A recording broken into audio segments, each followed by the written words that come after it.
a lot of what I do is tax strategy. Some are really, pumping out tax returns, and that's what they focus on.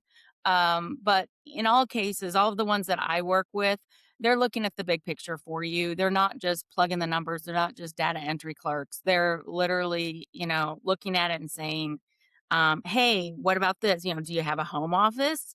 Do you, have a mileage log? Do you have, what about your cell phone? Do you use that for business? Whatever. They're going through all the what ifs to ask you the questions to pull out more deductions and to help you, maximize your taxes so that you pay as little as possible. We have a slogan here in our office. We all have to pay taxes, but there's no law that you have to leave a tip. So we want to make sure that you're not paying any more than your fair share. Welcome to the Texas Real Estate Pros Show, where we interview Texas real estate professionals from active real estate investors, lenders, property managers, and many others that provide goods and services into the real estate investing industry in the great state of Texas. Our goal is simple: to share what's working now to help you improve and scale your business to the next level, and to meet the pros that can help you get there. Texas Real Estate Pros is powered by Investor Fuel, America's leader in helping real estate investors and entrepreneurs build the business they need to live the life that they've always dreamed of. Let's start today's show. Property insurance for real estate investors doesn't have to be difficult, but it does need to be there to protect you when you need it. MyInvestorInsurance.com not only provides insurance at 15 to 30% cheaper than traditional agencies, it's built specifically for real estate investors like you. You can set up an account in about 2 minutes, get quotes on properties, turn on and turn off insurance for your fix and flip or rental properties in around 2 minutes without having to talk to anyone directly, all through our portal. There's no better way or faster way to make sure you've got the coverage you need to protect you, and no more lengthy policies either. Once you're set up, you're billed monthly and prorated by the day for however long your policy is active. It's powered by MSI, the third largest independent MGA, with 1.5 million customers and more than $1 billion in cumulative premiums written. Get set up today in about 2 minutes at myinvestorinsurance.com/fuel. Hey folks, welcome back to the show. Today's guest, Taryn Jalomo, is a licensed tax strategist who received the 2020 Dallas Area Businesswoman of the Year award. She was the 2025 Enrolled Agent of the Year and serves on the board of the DFW Texas Society of Enrolled Agents. She just wrapped up filming a documentary called Women and Power, and you can find her on LinkedIn and Facebook. Taryn, thanks for taking the time today. Thank you so much for having me. I want to hop right in and get talking about what is an enrolled agent and really what enrolled agents do that can really help everybody, right? So I'll ask you, what is an enrolled agent for folks who may not be aware? So the IRS only recognizes 3 credentials to be able to represent taxpayers in front of them if there's tax issues and that sort of thing. They recognize, of course, CPAs. Everybody's familiar with what that is. They recognize attorneys, and they recognize enrolled agents. So we are the only federally licensed tax professionals who are authorized to represent taxpayers in front of the IRS. And our license is federal. A CPA is a state license. They're dictated by the state board of, state society of CPAs for their state. We're dictated by the IRS, although we work for our clients. We don't work for the IRS. And so that's our license is directly from the IRS. Now, this is nothing to I would say gloss over, because for most folks, everyone has to do taxes. If you're making money, or if you're not, you got to file taxes, right? And most people are kind of piecing it together themselves. If you're W-2, if you're just getting started out in business, I've spoken with countless real estate investors on the show, and I would include myself in this category as well, who you don't even really think about tax strategy until you have a big tax bill to pay, right? And it would be nice if people did it maybe beforehand, but also too, for folks who are W-2 and just getting started with a business or a side hustle, they may be wondering, well, how is this going to affect my taxes, and not aware of what enrolled agents are and what they do. Stop living on an island and join the #1 mastermind in America for professional real estate investors. Investor Fuel is a community of hundreds of the nation's top investors working together to build stronger businesses and better lives. In addition to the amazing community of real estate investors acting as a board of advisors for one another, Investor Fuel members have access to 100% funding on purchase and repairs for our members only, a health insurance program, and benefits and discounts that more than pays for the membership of most of our members, meaning it's actually costing you money to not be a member of Investor Fuel. If you're looking to scale your business and build a business that allows you to live the life of your dreams, please visit investorfuel.com today and book a call with our team. Yeah, absolutely. A lot of what I do is tax strategy. Some are really, pumping out tax returns, and that's what they focus on. But in all cases, all of the ones that I work with, they're looking at the big picture for you. They're not just plugging the numbers. They're not just data entry clerks. They're literally, looking at it and saying, "Hey, what about this? Do you have a home office? Do you, have a mileage log? Do you have what about your cell phone? Do you use that for business? Whatever. They're going through all the what ifs to ask you the questions to pull out more deductions and to help you, maximize your taxes so that you pay as little as possible. We have a slogan here in our office. We all have to pay taxes, but there's no law that you have to leave a tip. So we want to make sure that you're not paying any more than your fair share. I mean, when I looked at the years that I was, definitely doing business outside of my main job at the time, I was working in the automotive space. I worked for Nissan. I worked for Dodge, Chrysler, Jeep, Ram. I was also trying to make money outside of those jobs. I was doing a number of different things, whether it was Uber or whether it was, hey, I'm going to sell T-shirts. I never realized that that made me eligible. Hey, I'm going to start a company, going to have an LLC, going to have a business bank account, and I'm going to take advantage of some tax deductions. I just kind of figured, hey, I'll get there when I get there. But really, when you're starting out, you should be looking at tax strategy. Absolutely. Because there's things you can do even, when you're a small business, a small side hustle, a small, Uber or whatever it may be. If you work for a company and you have your 401k, you're capped out as to how much retirement money you can put aside.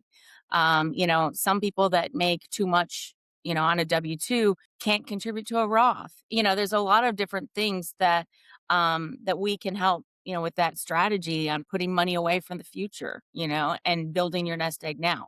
The other things that I see a lot of times people will do is, they will go, oh, let's get a rental house, or they inherited grandma's house and they want to now turn it into a rental, and so then there's what ifs and you hear all these TikTok, kind of strategies, get an LLC, 1031 exchange. There's a lot of cost segregation. That's the biggest one that I hear a lot of. Oh, should I do a cost seg? Well, it depends. If you're at a lower tax bracket, cost seg's not helping you. If you're at a high tax bracket, it will. And the thing about those, that those kinds of people that are selling these things, they're selling it to you as if you're paying 37% tax. Not many people are. And if they're working with me, they're probably not, because we minimize that. We structure things so that they're not. I mean, my goal is to not have any of my clients pay more than 21% taxes, because that's the corporate tax rate. So we want to make sure that you're not paying 37% when the company down the road is paying 21%. So, When I think about really tax strategy as a whole, taking out for a second, if I'm doing it myself, if I'm going to an enrolled agent, if I know people who may be able to guide me in this realm, there is a learning curve, right? So if you don't even know the questions to ask, you wouldn't necessarily know, hey, what deductions are available, right? And one of the things, and I hired an enrolled agent last year, 2025, and I interviewed a couple people, and one of the things that struck me was it was more of a deeper intake than I thought it would be. I realized, oh, each one of these people, regardless of how well they knew me, and this is my first time meeting them, and they hadn't spoken to each other, right? They didn't know that I was interviewing multiple people. They took it upon themselves to really do a dive into what my specific tax scenario was going to be. And I'm just starting out. So I kind of felt like, oh, I'm getting like white gloves treatment here. But as I've known more and more enrolled agents, this is kind of just the culture. The culture is, hey, each person is going to have a specific, tax situation, whether it's, hey, we're current and we're trying to save on our taxes, or we have back taxes, or we're just starting out, or hey, we've got to business and we want to take advantage of some more deductions and get some strategy there, each situation is different. Yeah. If you're looking for consistent, high-quality leads, look no further than Investor Machine. Investor Machine isn't just another agency, it's the most sophisticated, data-driven lead generation company on the planet for real estate investors, and serves the role of being not just a lead generator for your business, but a marketing partner that is helping you achieve your goals along the way. Go to investormachine.com to learn more and schedule a call with our team today.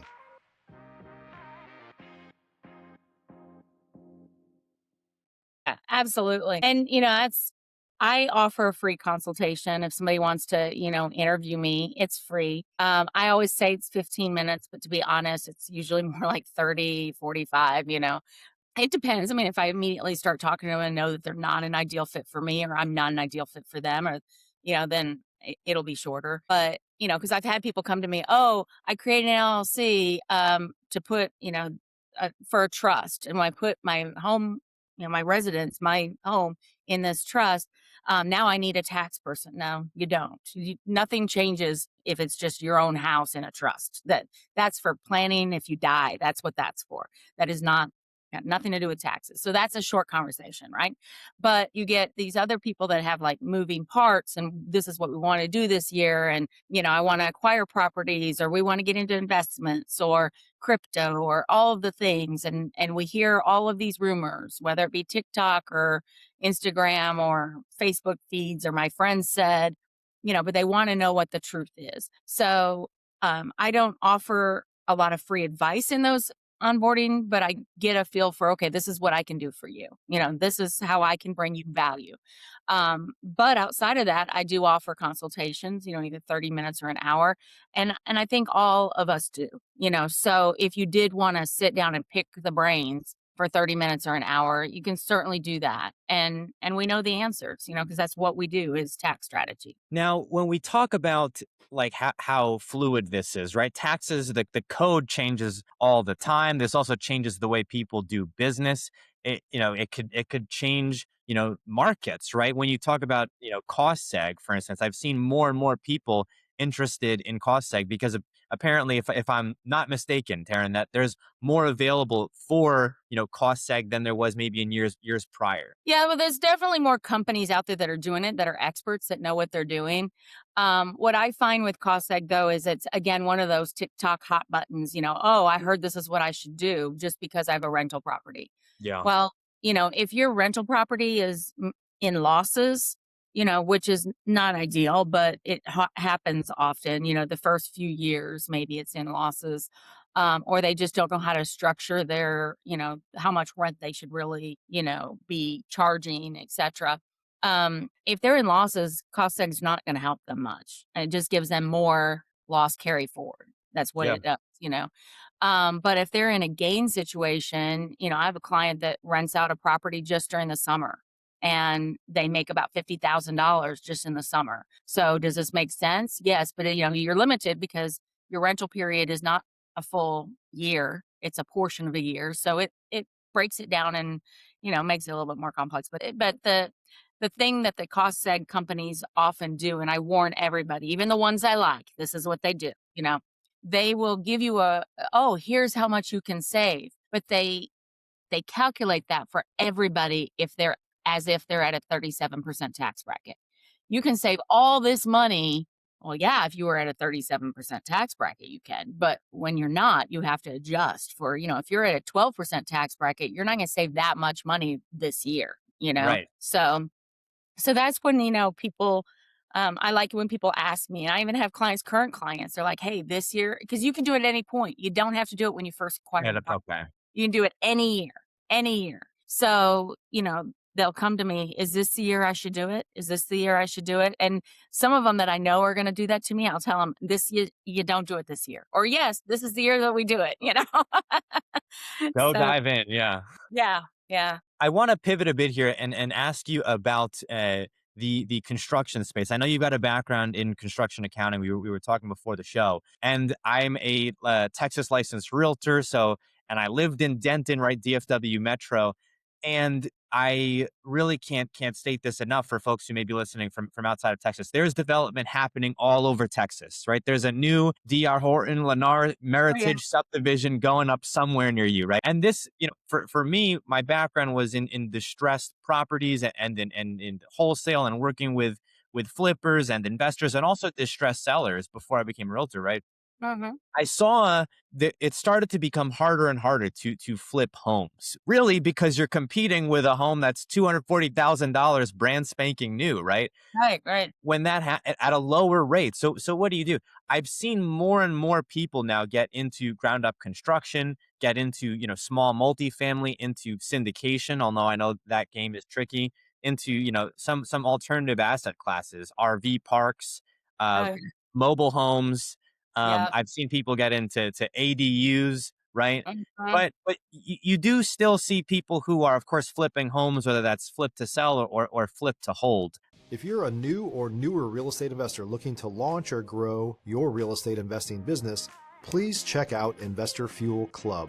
It's a coaching community, but unlike anything you've ever seen before.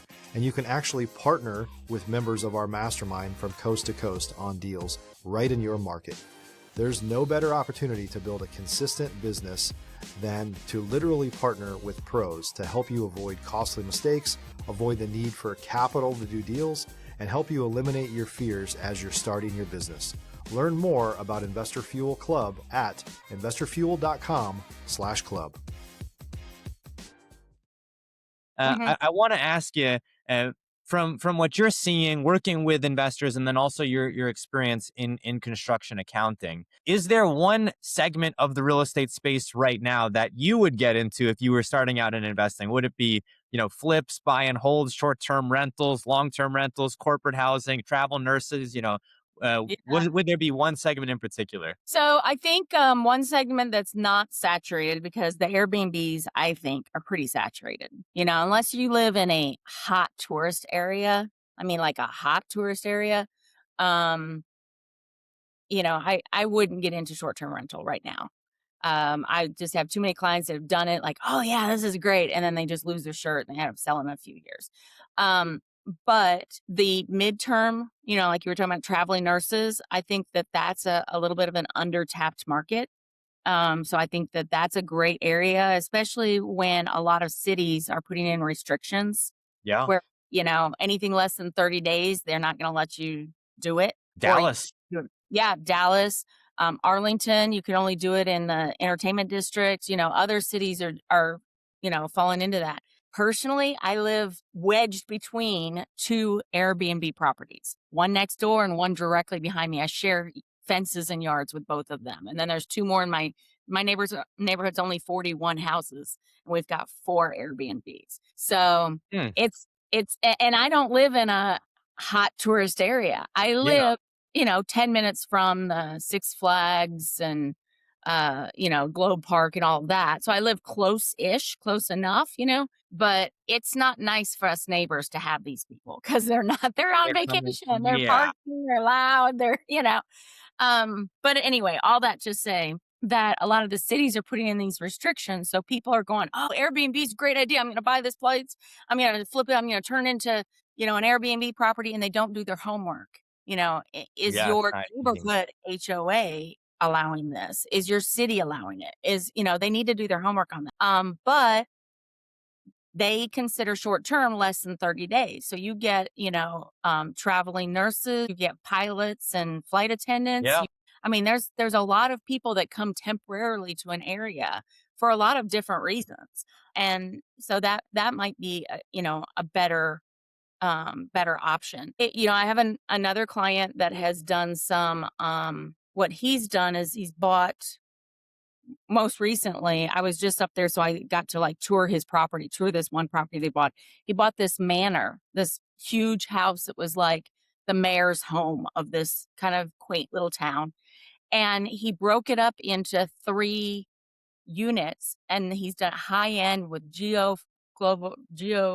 can't think of the word.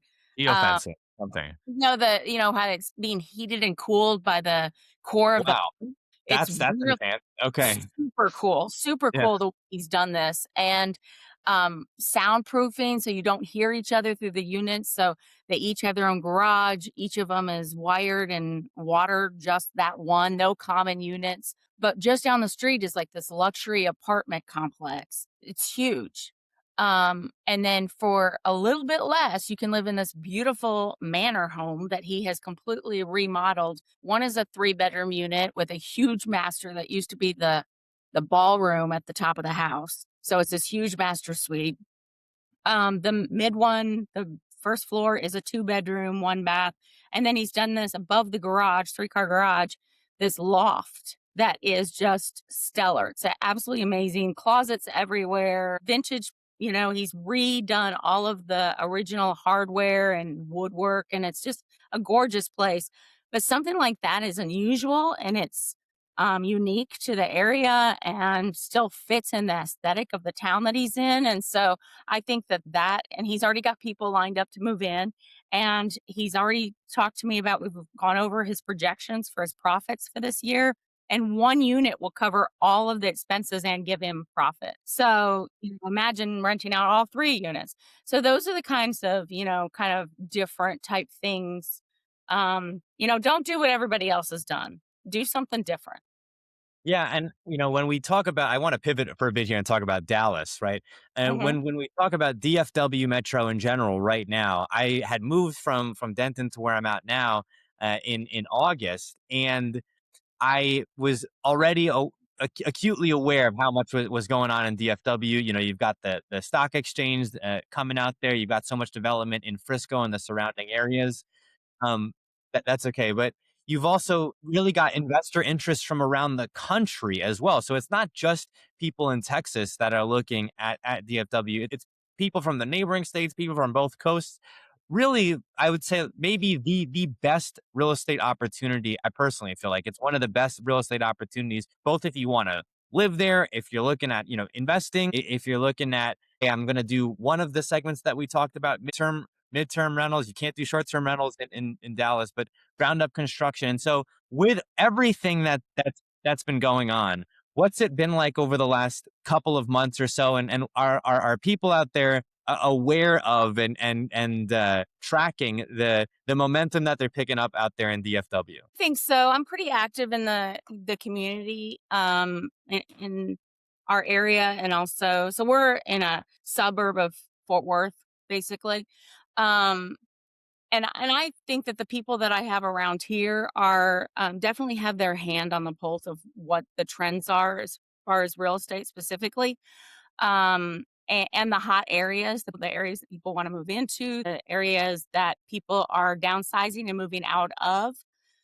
So we've talked about a lot of those, those various things. And then there's also some like major companies coming in. There's some Yeah. particular child-centered entertainment park coming up into the Salina area. So that's really driving um, a lot of people and a lot of jobs up that way. Anytime that some major corporation comes into town, Toyota came in, what, about 10, 15 years ago. That brought in a lot of people. And then, all the people from California came in and drove all of our house pricing up. I know. California and Texans, right? Is a ever-present competition, right? That's at least what it feels like. So Yeah. I joke about this, and my Californian friends and audience will be able to appreciate this.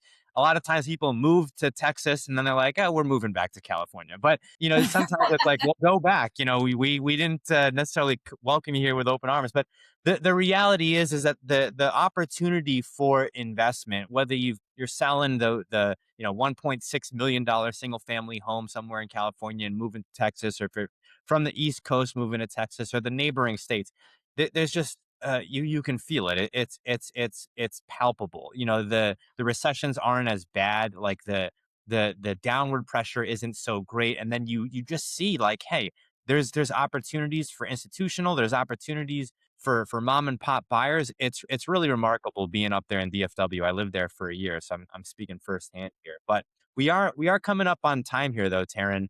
Any new projects that you're working on, or how can our audience reach out to you? How can folks get in contact? Yeah. So, of course, we do have a Facebook page. We try to keep it pretty active. So that's probably the easiest, or LinkedIn, either one. I have a calendar where they can book appointment. It's on Calendly, calendly.com/Taryn Tax Pro, TARYN where they can book an appointment to visit with me. And then, the biggest thing that I have coming up is I've been casting a documentary. It's about my business, my past, what brought me here, where I'm going, where I am. Um, and it's going to be on Inside Success TV.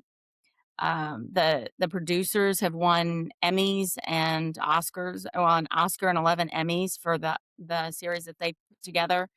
It's going to air probably in 3 to 5 months. So if we're in January now, I'm anticipating maybe, by June, April to June. And so I'm very excited about that. I filmed in Miami last month, and I'll be going back to Miami for a couple more events this year, including a red carpet. So that's kind of exciting. Yeah. But yeah, so I'm very excited about that coming out. We had some they call it B-roll, where some of my clients were interviewed, and hearing what they said about me was very humbling. But also it made me very proud that I'm able to help people and help them to understand their tax situation in words that aren't over their head, to Yeah. simplify the tax code. And, a lot of them said that, I partner with my clients. I'm not just the person pushing out the papers. I care about their business. I care about their success. And they become my friends that I check up on, and, and follow up with them on how things are going when we make a track, when we make a plan. So I'm very excited about business this year and in the following years. And I know that one big, beautiful bill is going to be something to be talked about for the next couple of years. Hey, So. that's exactly right. Really, congrats on the documentary and on all the success, Taryn. Thank you so much for your time today. Thanks so much. I appreciate you. Thanks for joining us for today's show. If you're looking to take your business and your life to the next level, you really need to learn more about the Investor Fuel Mastermind. It's your shortcut to success. To learn more about the amazing benefits of the Investor Fuel Mastermind community, including surrounding yourself with hundreds of other amazing entrepreneurs, 100% financing on your deals, member-only discounts, and so much more, please visit investorfuel.com/Texas. By the way, Investor Fuel is even Texas-based. Also, if you're interested in applying to be a guest on this very show, the Texas Real Estate Pro Show, please visit investorfuel.com/Texas. You can also check the show notes for access to free resources, how to get access to world-class lead generation, and much more. Don't forget to subscribe on YouTube or your favorite podcast app so you never miss another episode. We'll see you on the next show.